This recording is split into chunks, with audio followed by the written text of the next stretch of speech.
तेजस्वी के deputy CM Tejashwi Yadav sir के पास हम लोग एक बार नहीं सर 6-7 बार गए हैं, उनके आवास पे 6-7 बार गए हैं।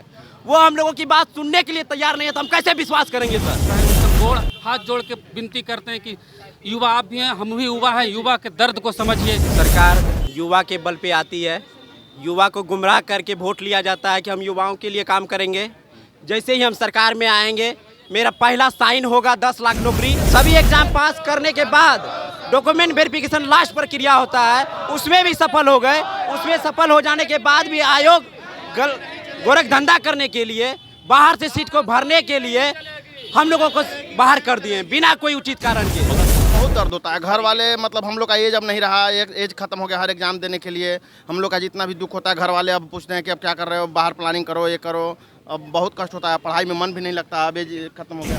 समाधान यात्रा निकला था, हम लोगों ने पूरे 38 जिला में उनको लेटर दिए हैं, डायरेक्ट सीएम के हाथ में दिए हैं। सीएम सर ने पढ़े भी हैं और बोले जैसे ही समाधान यात्रा खत्म होगा आप लोगों के साथ समाधान किया जाएगा। आयोग बहुत गंदा ढंग से प्रक्रिया से हम लोग को बाहर किया। सरकार आई है, आश्वासन सिर्फ झूठी बातें कहकर युवा को गुमराह कर।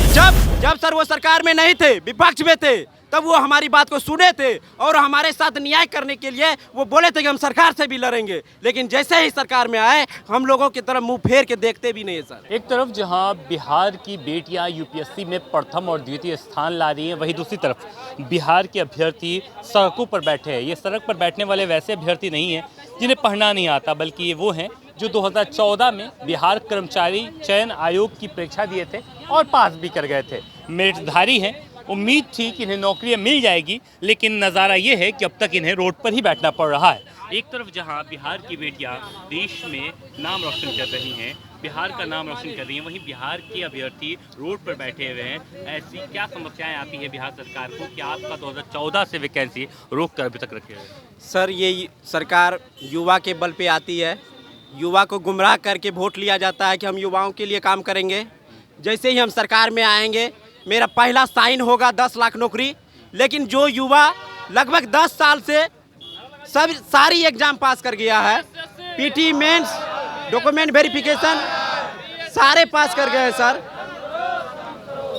सभी एग्जाम पास करने के बाद डॉक्यूमेंट वेरिफिकेशन लास्ट प्रक्रिया होता है, उसमें भी सफल हो गए। उसमें सफल हो जाने के बाद भी आयोग गोरख धंधा करने के लिए, बाहर से सीट को भरने के लिए हम लोगों को बाहर कर दिए बिना कोई उचित कारण के। इसके लिए सरकार से भी हम लोग पक्ष विपक्ष बिहार के लगभग तमाम नेताओं के पास गए हैं सर। 1 साल से हम लोग दर दर भटक रहे हैं सर। कौन ऐसा नेता है, चाहे वो पक्ष हो या विपक्ष हो, जिसका क्या बोल रही है सरकार हम लोगों को सिर्फ आश्वासन दे रही है। जो सरकार जिस तरह से वो सरकार आई है, आश्वासन सिर्फ झूठी बातें कहकर युवा को गुमराह कर करके वही कर रही है। जब समाधान यात्रा निकला था, हम लोगों ने पूरे 38 जिला में उनको लेटर दिए हैं, डायरेक्ट सीएम के हाथ में दिए हैं। सीएम सर ने पढ़े भी हैं और बोले जैसे ही समाधान यात्रा खत्म होगा आप लोगों के साथ समाधान किया जाएगा, आप लोगों की समस्या का समाधान किया जाएगा और आप लोग की नियुक्ति हो जाएगी। उसने खुद बोला कि आपकी मांग जायज है, आप सारी प्रक्रिया पूरा कर लिए हो। क्या होता है घर पर जब 2014 में वैकेंसियाँ निकली, उसके बाद आप लोग पास हुए, उस माहौल को कैसे आप तीर्थ करते हैं जब आपको नौकरी मिलने वाली होती है और अब तक आप अछूते रहते हैं? आप समझ सकते हैं सर, जब डॉक्यूमेंट वेरिफिकेशन हुआ था, मम्मी पापा के साथ गांव समाज सभी जान गए थे कि हमें जॉब हो गया है सर। एक लंबी समय के बाद उसमें भी हम लोग लड़े हैं सर, पीटी के लिए, मेंस एग्जाम के लिए, रिजल्ट के लिए दर दर हमेशा आंदोलन किए हैं, तब ये आयोग रिजल्ट दिया है सर। उसके बाद भी जब हम लोग को मेरिट लिस्ट में नाम आ गया, डॉक्यूमेंट वेरिफिकेशन के लिए बुलाया गया, डॉक्यूमेंट वेरिफिकेशन में सफल हो गए, तो सब जान गया कि हमें जॉब हो गया है। तेजस्वी पे भरोसा नहीं है? तेजस्वी यादव तो कहते हैं कि इंतजार कीजिए, इंतजार का मजा सर तेजस्वी के deputy CM Tejashwi Yadav sir के पास हम लोग एक बार नहीं सर 6-7 बार गए हैं, उनके आवास पे 6-7 बार गए हैं। वो हम लोगों की बात सुनने के लिए तैयार नहीं है, तो हम कैसे विश्वास करेंगे सर। वो हम लोगों की बात सुन भी नहीं रहे हैं। कई बार उसको लेटर दिया गया। वो उप मुख्यमंत्री हैं, आगामी मुख्यमंत्री भी बन सकते हैं, क्या वो अब आपकी बात नहीं सुनते हैं? आप भी तो युवा हैं। जब सर वो सरकार में नहीं थे, विपक्ष में थे, तब वो हमारी बात को सुने थे और हमारे साथ न्याय करने के लिए वो बोले थे कि हम सरकार से भी लड़ेंगे। लेकिन जैसे ही सरकार में आए, हम लोगों की तरफ मुंह फेर के देखते भी नहीं है सर। क्या लगता है इस रोजगार के आलम में आप लोगों को नौकरियां मिल जाएगी? नहीं, देखिए इसमें सारा खेल अब सरकार पे है। आयोग का कहना है कि सरकार जब ऊपर से जब तक ऑर्डर नहीं देगी जब तक हम इसमें कुछ नहीं कर सकते हैं। अब सरकार को इसमें संज्ञान लेना है, अब सरकार पे ही सारा खेल इसमें दिया हुआ है। क्यों ऐसा लगता है कि सरकार आप लोग के खिलाफ में है? 1778 लोग बाहर, क्योंकि ये बहाली का क्योंकि ये बहाली 9 साल का हो गया, ठीक है, 9 साल पुराना। जितना भी दुख बया किया जाए वो कम पड़ेगा, क्योंकि हम लोग 9 साल से पीटी मेंस सब प्रक्रिया पास करते हुए बीएसएससी के फाइनल स्टेज तक पहुँचे और सीट रहते हुए हम लोग को बाहर किया गया। ये चयन प्रक्रिया इतना गंदी है बिहार एसएससी का कि अगर 50 बार भी अब बहाली निकले तो फिजिकल सीट कभी नहीं भरेगा। अगर बीएसएससी 50 बार भी निकालेगी बहाली, ऐसी बहाली, तो फिजिकल सीट कभी नहीं भरेगी। तो फिर फिजिकल सीट बहाली लेकर आई थी क्यों बीएसएससी? नौकरी ना मिलने पर पारिवारिक पीड़ा तो होता होगा, बहुत दर्द होता है। घर वाले मतलब हम लोग का एज अब नहीं रहा, एक एज खत्म हो गया हर एग्जाम देने के लिए।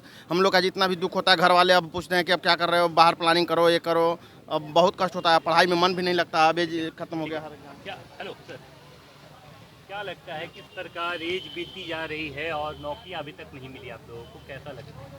बहुत ही ख़राब लग रहा है। आयोग की जो गलत चयन प्रक्रिया थी उसके कारण ही हम लोग का नहीं हो पाया, क्योंकि 1778 बच्चे जो ऐसे हैं उनका सभी चीज़ हो चुका है, डॉक्यूमेंट वेरिफिकेशन भी हो चुका है, लेकिन उनकी जो नियुक्ति प्रक्रिया गलत थी, जिसके कारण अभी भी लगभग 3000 से ऊपर सीट खाली है। बढ़िया 3000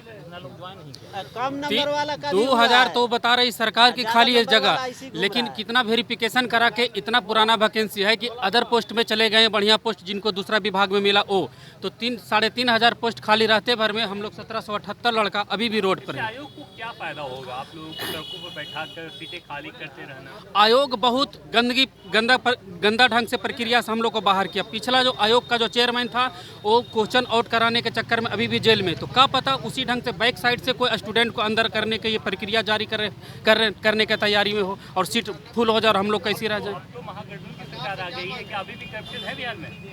कोई चेंजिंग नहीं है। महागठबंधन आने से पहले बोल रहे थे तेजस्वी सरकार की हम युवाओं का सरकार है, उनसे हाथ जोड़ के विनती करते हैं कि युवा आप भी हैं, हम भी युवा हैं, युवा के दर्द को समझिए कि अगर युवा को अगर जॉब नहीं मिले तो क्या हाल होगा उनको।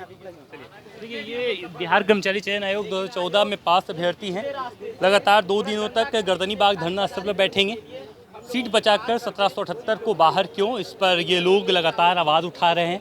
हालांकि इनका मानना है कि 2000 सीटें अब तक खाली है, लेकिन उसके बावजूद सरकार इन पर नज़र नहीं फेर रही है। क्या कुछ सरकार कहती है, सूचना मिलने पर हम आपको ज़रूर बताएंगे। धन्यवाद।